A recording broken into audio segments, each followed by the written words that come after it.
నమస్తే, welcome to our channel. ఈరోజు మనం చూసినట్లయితే సాక్షిలో మెయిన్ ఎడిషన్లో ఒక వార్త అయితే వచ్చేసింది. ప్రశ్నిస్తే పీడీ చట్టం. మరి దీనిపై విశ్లేషించడానికి మనతో పాటుగా ఉన్నారు సీనియర్ జర్నలిస్ట్ మాణిక్ గారు. సార్ నమస్తే. సార్, కూటమి ప్రభుత్వం అధికారంలోకి వచ్చిన తర్వాత మహిళలపై ఎవరైనా వికృత పోస్టులు చేసినా, అలాగే భూ కబ్జాలకు పాల్పడినా వీటన్నింటినీ పీడీ యాక్ట్ అమలు పరుస్తున్నామని అయితే చెప్పడం జరిగింది. మరి ఈ రోజు మనం చూసినట్లయితే ప్రశ్నిస్తే పీడీ చట్టం అంటూ సాక్షిలో మెయిన్ వార్తగా వేశారు సార్, ప్రధాన వార్తగా వేశారు. అలాగే నల్ల చట్టంతో చంద్రబాబు సర్కార్ అణచివేత కుట్రలు, సోషల్ మీడియా పోస్టులను సైబర్ నేరాలుగా నమోదు చేసే పన్నాగం అంటూ అయితే వార్త రాసేశారు. దీనిపై మీ స్పందన ఏంటి? వీళ్ళు రాసినటువంటి వార్త ప్రశ్నిస్తే పీడీ చట్టం, నల్ల చట్టంతో చంద్రబాబు సర్కార్ అణచివేత కుట్రలు అన్నాడు. నల్ల చట్టమే కాదు ఇది. భారత రాజ్యాంగంలోని ఆర్టికల్ 22 ప్రకారం, అంటే 22 ప్రకారం పీడీ యాక్ట్ అంటే ప్రివెంటివ్ డిటెన్షన్ యాక్ట్. ఇది సంఘ విద్రోహ శక్తులుగా తయారీ, అంటే సోషల్ మీడియా ద్వారా కానీ, లేకపోతే బహిరంగంగా భౌతికంగా దాడులు చేసినా, లేకపోతే సంఘానికి విఘాతం కలిగించే వ్యక్తుల్ని అస్సలు ఎలాంటి నోటీసులు ఏం లేకుండా తీసుకెళ్లి బొక్కలేసేది ఆ మొక్కమాట చెప్పాలంటే. అలాంటి చర్యే కూటమి ప్రభుత్వం చేస్తుంది. అసలు సోషల్ మీడియా యాక్టివిస్టులను వారిపై ఈ పీడీ యాక్ట్ అమలు చేయాల్సిన అవసరం ఏముంది సార్? అసలు సాక్షికి బుద్ధి బుర్ర ఉందని అడుగుతున్నానమ్మా. ఎందుకంటే భయంకరమైన సంఘ విద్రోహ శక్తులుగా తయారయ్యి సమాజంలో ఉంటూ అసలు బూతులతో వదిలేట్లా, బూతులు కాకుండా వ్యక్తిత్వ హననానికి పాల్పడుతూ కులాలు మతాలు ఒక రకంగా బాల్య వివాహ చట్టం, ఇప్పుడు అంతకుముందు బాల్య వివాహ చట్టం ఉంది కదమ్మా, అది సతీ సహగమనం కూడా ఉంది. అంటే భర్త చనిపోతే వారిని కూడా తగలేసేవాళ్ళు ఒకసారి. దాన్ని మించి బాల్య వివాహ చట్టం కూడా, అలాగే సతీ సహగమనం ఆ పద్ధతి కూడా, మూఢాచారం ఏదైతే ఉందో అవి కూడా అంతకు మించినటువంటి నేరాలు ఘోరాలు సోషల్ మీడియాలో ఈ వైసీపీ ముసుగులో కొన్ని మూకలు చేస్తున్నారు. మహిళలు చేస్తున్నారు, తర్వాత పురుషులు చేస్తున్నారు. వీళ్ళ మీద సమాజానికి భంగం కలగకూడదు, సమాజంలో ప్రజలు ప్రశాంతంగా ఉండాలనే ఉద్దేశంతో కూటమి ప్రభుత్వం ఈ చర్యలు తీసుకొని విత్ ప్రూఫ్స్ తోటి వాళ్ళలాగా అన్యాయంగా తీసుకెళ్ళి లోపలేసి చిత్రవద చేయటం, ఎంపీ గారిని కూడా కాళ్ళు పగిలిపోయేలాగా రక్తం క్లాట్ అయ్యేలాగా కొట్టలేదు. వాళ్ళ చట్ట ప్రకారం చాలా న్యాయబద్ధంగా చేస్తుంటే, సరే ఎగ్జాంపుల్ అమ్మా, ఇప్పుడు వీళ్ళు సోషల్ యాక్టివిస్టులు అన్నాడు కదా, ఒక ఫస్ట్ బోరుగడ్డ అనిల్ తీసుకుందామండి. ఆ బోరుగడ్డ అనిల్ పేరెత్తితే ప్రతి తెలుగోడు ముఖ్యంగా అస్సలు వాడిని దగ్గరుంటే ఈడ్చి కొట్టాలనిపిస్తుంది, తన్నాలనిపిస్తుంది. ఎందుకంటే అంత జుగుప్సాకరంగా పసిబిడ్డలను కూడా చేయాలన్నట్టుగా మాట్లాడాడు. ఎవరిని? సాక్షాత్తు ఇప్పుడు డిప్యూటీ సీఎం గారు, అప్పుడు ప్రతిపక్ష నేత, ఒక పార్టీకి, జనసేన ఆ పార్టీకి అధినేత ఆయన కుటుంబాన్ని కూడా చాలా జుగుప్సాకరంగా తిట్టాడు. వాడు సోషల్ యాక్టివిస్టా? అలాగే మహిళల గురించి మాట్లాడుతున్నారు. మహిళల్లో సుధారాణి అనే ఆవిడ బండబూతులు, రే నేను పలానా క్యాస్ట్రా, నా బ్లడ్లోనే ఉందిరా, ఎంత అహంకార ధోరణితో ఆవిడ మాట్లాడిందంటే అందరూ చూశారు, ప్రపంచం అంతా చూసింది.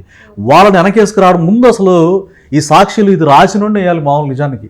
కాకపోతే జర్నలిజం ముసుగులో నిజంగా ఒక నల్ల చట్టం అని అంటున్నారు కదా, నల్ల ముసుగు వేసుకొని జర్నలిజం ముసుగులో అవాస్తవాలని వాస్తవాలంటూ ప్రజలను నమ్మించే ప్రయత్నం చేస్తున్నారు ఈ సాక్షి మీడియా. మనం చూసినట్లయితే సార్, సైబర్ నేరాలు పదాన్ని చట్టంలో స్పష్టంగా నిర్వచించకుండా కుతంత్రం అని రాశారు సార్. నువ్వు మారవా, నువ్వు మారు అన్నట్టు నువ్వు మారాలా. ఎందుకంటే అక్కడ సైబర్ నేరాల పదాన్ని చట్టంలో స్పష్టంగా నిర్వచించకుండా ఉంది. రాజ్యాంగం చదవవా, మోడిఫికేషన్స్ అప్డేట్స్ చూడవా? బిఎన్ఎస్ ఉందమ్మా, భారత న్యాయ సంహిత. అంతకుముందు ఇప్పుడు ఈ డిజిటల్ మీడియాలో ఈ సోషల్ మీడియా వేదికగా పోస్టులు పెడితే సరైనటువంటి మనకి ఆధారాలుగా పరిగణించే వాళ్ళు కాదు. కాల్ రికార్డ్స్ కానీ, లేకపోతే వీడియో రికార్డ్స్ కానీ అంత బలంగా ఉండే కాదు. బిఎన్ఎస్ వచ్చిన తర్వాత వాటిని కూడా గట్టి సాక్ష్యాలుగా తీసుకొని శిక్షిస్తూ ఉంది. మరి వీళ్ళ కళ్ళు ఏమన్నా మరి ఈ నల్ల ముసుగు కట్టుకున్నారో, లేకపోతే వీళ్ళకి స్పష్టంగా కనిపించట్లేదు, నాకు అర్థం కావట్లేదు. సైబర్ నేరాలు అన్న పదాన్ని చట్టంలో స్పష్టంగా నిర్వచించకుండా, అంటే ఈయనకి బిఎన్ఎస్ చదవలేదేమో మరి. ఇంకా మనం చూసినట్లయితే పీడీ చట్టానికి సవరణ పేరుతో కూటమి ప్రభుత్వం పన్నాగం అంటూ రాశారు సార్. వీళ్ళు ఎవరైతే సంఘ విద్రోహ శక్తులు ఉన్నారో వాళ్ళని కాపాడడానికి ఒక మంచిని, ఒక స్వేచ్ఛని సమాజంలో తీసుకురావాలని కూటమి ప్రభుత్వం ప్రజలకి భరోసాను కల్పిస్తూ ఉంటే, లేదు ఇందాక చెప్పుకున్నాం కదా, సతీ సహగమనం లాంటి చట్టాలు ఉండాలి, ఆటవిక యుగం కావాలి, అప్పుడే మా రాజకీయాలు కొనసాగుతాయన్న చందంగా జగన్మోహన్ రెడ్డి అతను అనుచరులైనటువంటి ప్రధానంగా సజ్జల రామకృష్ణారెడ్డి, తర్వాత ఒక పెద్ద న్యాయ నిపుణుడు ఉన్నాడమ్మా, అలాగే అంబటి రాంబాబు ఉన్నాడు, ఆయన అడ్వకేట్ కూడా. అలాంటి వాళ్ళు సలహాలు ఇస్తే ఇలాగే రాస్తారు. ఇంకా మనం చూసినట్లయితే నోటీస్ ఇవ్వకుండానే అక్రమ అరెస్టులకు బాబు సర్కార్ ఎత్తుగడ, ఏడాది పాటు అక్రమ నిర్బంధానికి పథకం. ఇక్కడ ఖచ్చితంగా కట్టుబడి ఉండాలి. జగన్మోహన్ రెడ్డి కావచ్చు, అండుకో ఎవరైనా కావచ్చు, నోటీసులు ఇవ్వకుండానా? అంటే ఈ సంఘ విద్రోహ శక్తులైనటువంటి పీడీ యాక్ట్ ఎందుకు నోటీసులు ఇవ్వకుండా వేస్తారు? ఎందుకు? సంఘానికి విఘాతం కలిగిస్తూ మీ ప్రభుత్వంలో చాలామంది కత్తులతో ఆడబిడ్డలు కూడా పొడి చంపారు నడి రోడ్డు మీద గుంటూరులో బీటెక్ విద్యార్థిని. అట్లాంటి సందర్భాలు జరగకుండా అలాంటి సంఘంలో విద్రోహ శక్తులు అయిన వాళ్ళని పీడీ యాక్ట్ పెడుతున్నారు, పెట్టాలి. ఎందుకంటే ప్రజలు అంత మ్యాండేటరీ ఇచ్చి గెలిపించారు కనుక పెడుతున్నారు. అయితే నోటీసులు ఇవ్వకుండా అన్నదానికి నేను చెప్తున్నా, చంద్రబాబు నాయుడు గారిని 14 ఏళ్ళు సీఎం చేసి ఇప్పుడు మళ్ళీ సీఎంగా ఆయన ఎన్నికయ్యారు. ఆయన్ని ప్రచారంలో ఉండగా అసలు ఆయన హోదా పక్కన పెడదాం, ఆయన ఏజ్ నీ తండ్రి లాంటి ఏజ్, నీ తండ్రి సమానుడు, నీ తండ్రి ఫ్రెండ్, ఒక రాజకీయానికి ప్రతీక. ఆయన్ని తీసుకెళ్ళి ఎలాంటి నోటీసు లేకుండా నువ్వు ఫిజికల్గా ఎలిమినేట్ చేసే ప్రయత్నం చేయలేదా? ఏం నోటీసులు ఇచ్చి ఏం తీసుకెళ్ళావు? సిఐడి వాళ్ళతోటి కర్కశంగా ఆయన మీద బిహేవ్ చేయించలేదా? అలాగే 53 రోజులు జైల్లో పెట్టలేదా? ఏం నోటీసులు ఇచ్చావు? అసలు నిన్ను బొక్క లేకుండా ఇంత లేట్ చేయడమే వాళ్ళు చేసిన తప్ప.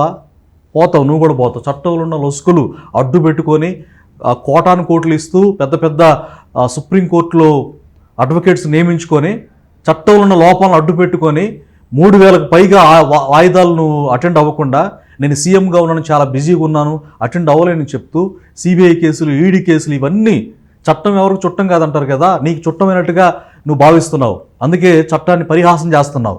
నిన్ను అరెస్ట్ చేసిన రోజు ఆంధ్ర ప్రజలు మొత్తం కూడా హర్షిస్తారని చెప్పి ఈ సందర్భంగా నేను చెప్పదలుచుకున్నా.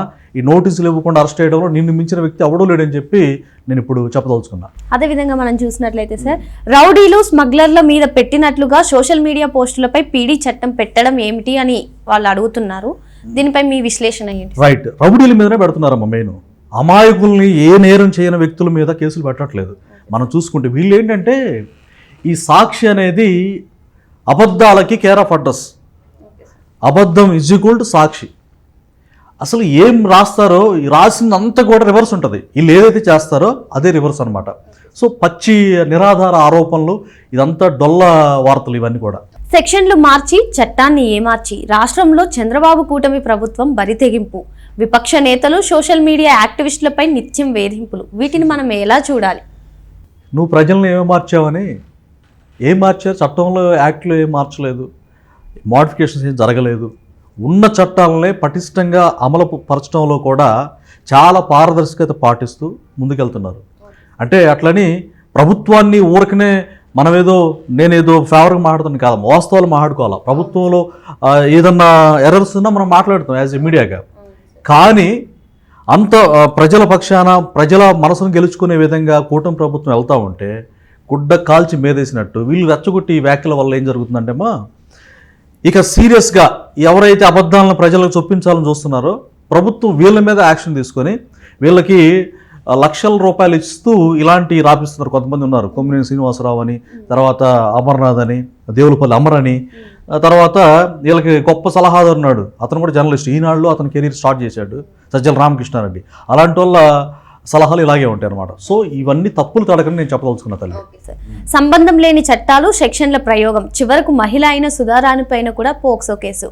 అంటే నిజంగా తన ఏం చేయకుండానే పోక్సో కేసు పెట్టడం జరిగిందా సార్? లేదంటే నిజంగా వాళ్ళు రాసినట్టు సంబంధం లేని సెక్షన్లు పెట్టి అక్రమ కేసులు ఏమన్నా బనాయిస్తున్నారా? దీనిపైన మీ స్పందన ఏంటి? సాక్షిగా అడుగుతున్నాను నేను ఇదే. సుధారాణి అనే అమ్మాయి మహిళనా? ఏ మహిళను అలా మాట్లాడొద్దా? అసలు ఆ మహిళను నువ్వు వెనకేసుకొస్తున్నావు, నీ నైజం ఏంటి? వర రవీందర్ రెడ్డి కావచ్చు, సుధారాణి కావచ్చు, వీళ్ళిద్దరూ ఈక్వల్గా పోటీ పడతారు బూతుల్లో. అలాగే తన కులం పేరు మాట్లాడుద్ది, రే నేను పలానా రెడ్డిరా, రెడ్డి క్యాస్ట్లో ఉందిరా, బ్లడ్లో ఉందిరా అంటూ కులాలను రెచ్చగొట్టి జగన్మోహన్ రెడ్డి అలాగా ఒక సామాజిక వర్గం మీద విషం కక్కాడో అదే భావజాలం అందిపుచ్చుకొని నేను ఎంత బాగా బూతులు తిడితే అంతగా రెచ్చిపోతే నాకు జగన్మోహన్ రెడ్డి నన్ను లైక్ చేస్తాడు అన్నట్టుగా లైక్ చేశాడు. అందుకే రాయించాడు. బ్యాన్ రైటంలో సుధారాణి పేరు పెట్టాడంటే ఈజ్ షీ యాక్టివిస్ట్? సుధారాణి యాక్టివిస్టా? యాక్టివిస్ట్ కాదు, డిజిటల్ డెవిల్, సైకో. అంతకు మించిన పదాలు ఏమైనా ఉంటే వాడాలి కానీ అసలు ఆవిడ సోషల్ యాక్టివిస్ట్ అంటే సంఘ విద్రోహ శక్తిలో భాగం ఆ అమ్మాయి. బోరుగడ్డ, వర్ర, సుధారాణి ఇలాంటి వ్యక్తులు వాళ్ళని యాక్టివిస్ట్ అని రాశాడే. అసలు ఇది రాసిన వ్యక్తి మనిషి, అసలు మనిషి అన్నోడు ఇట్లాంటి పదాలు రాయడు. ఆవిడ్ని సోషల్ యాక్టివిస్ట్ అంటారు, వీడియోస్ ఉన్నాయి. ఇది చూసేటువంటి వ్యూవర్స్ కూడా ఆలోచించాలి. పెద్దిరెడ్డి సుధారాణి అనే అమ్మాయిని మీరు సెర్చ్ చేసి చూడండి, యూట్యూబ్లో కానీ గూగుల్లో కానీ. ఆ అమ్మాయి మాట్లాడిన పచ్చి బూతులన్నీ కూడా వస్తాయి. ఆవిడని వెనకేసుకొచ్చారంటే జగన్మోహన్ రెడ్డి భావజాలం లాంటిదో చూసుకోవచ్చు మనం. సో ఇవన్నీ కూడా యాజ్ ఎ జర్నలిస్ట్గా మీకు తెలుసామో చూస్తున్నారు కదా. ఇప్పుడు సుధారాణి పోస్టులు ఈ వ్యాఖ్యలు రీసెంట్గా బాగా వైరల్ అయ్యాయి. ఆవిడని వీళ్ళు ఏం రాశారు, సోషల్ యాక్టివిస్టులు అని రాశారు. సుధారాణి పేరు కూడా, సుధారాణి పైన పోక్సో కేసు. ఇంకా మనం చూసినట్లయితే సోషల్ మీడియాలో చురుగ్గా ఉన్నందుకు ఆమెపై వేధింపులు అని కూడా ఉంది. ఏం చురుకు అంటే ప్రజల్ని వ్యక్తిత్వ హరణం, కులాల మధ్య చిచ్చు, అలాగే ఘర్షణలు. ఇప్పుడు అలాంటి ఆవిడ కనుక బయట ఉంటే ఎన్నో అవరోధాలు ఏర్పడతాయి. మహిళలు సిగ్గుతో తలదించుకో వ్యక్తి. ఎందుకంటే మహిళా లోకానికి వంచనగా తయారైంది ఈ సుధారాణి అనే అమ్మాయి. ఆవిడని వెనకేసుకొస్తున్నానంటే జగన్మోహన్ రెడ్డి నువ్వు మారవా, జగన్ రెడ్డి ప్లీజ్ మారు, ఇప్పుడన్నా మారు, ప్రజలు ఓటమి ఇచ్చిన తర్వాత మారితే బాగుంటుందని చెప్పేసి ఈ సందర్భంగా నేను సలహా ఇవ్వదలుచుకున్నా. ఇది అత్యంత దారుణ చర్య అంటున్న న్యాయ నిపుణులు. నిజంగా న్యాయ నిపుణులు ఇది దారుణమైన చర్య అని అంటున్నారా సార్? ఏంటి సార్? అబ్బాబ్బాబ్బా, న్యాయ నిపుణులు ఎవరు ఇక్కడ ఎవరో చెప్పమంటారమ్మా? ఇందాక చెప్పినట్టుగా లక్షలు సాక్షి మీడియాలో పనిచేస్తున్నటువంటి దేవులపల్లి అమర్ కావచ్చు, కొమ్మినేని శ్రీనివాసరావు కావచ్చు, ఇక సంబరాల రాంబాబు ఉన్నాడుగా, సంజనా సుకన్య అనుకుంటా, అతడు, వీళ్ళు న్యాయ నిపుణుల వాళ్ళకి వేరే వాళ్ళ పేరు పెట్టి న్యాయ నిపుణుల పేరు పెట్టి న్యాయ నిపుణులు అంటున్నారని తోసేయడం చాలా దుర్మార్గం. ప్రజలకు తెలుసు. ఇప్పుడు నేను చెప్పేది నా సొంత నాలెడ్జ్తో, జ్ఞానంతో నేను చెప్పట్లా. వాస్తవాలు జరిగింది, మనం రీసెంట్గా ఉన్న విషయాలు నేను ప్రస్తావించాను తప్పితే న్యాయ నిపుణులు చెప్తున్నారని ఎంత అబద్ధాలు మాట్లాడతాడు. న్యాయ నిపుణులు ఏం చెప్తున్నారంటే జగన్మోహన్ రెడ్డి ఎప్పుడు బొక్కలేస్తారు, అసలు ఇంతకాలం అందరికీ చట్టం సమానం అంటారు, జగన్మోహన్ రెడ్డి ఎందుకు బొక్కలేయలేదని చెప్పేసి న్యాయ నిపుణులు ప్రశ్నిస్తున్నారు. ఈరోజు చట్టాలు కూడా జగన్మోహన్ రెడ్డి బయట ఉండటాన్ని చాలా న్యాయ నిపుణులు వేదన అనిపిస్తున్నారు. ఇలాంటి వ్యక్తులు బయట ఉంటే చాలా బాధాకరం అని చెప్పి. సో ఇదంతా తప్పులు తడక తల్లి, అంతే. మరో రోజు మరో అంశంతో కలుద్దాం. నమస్తే.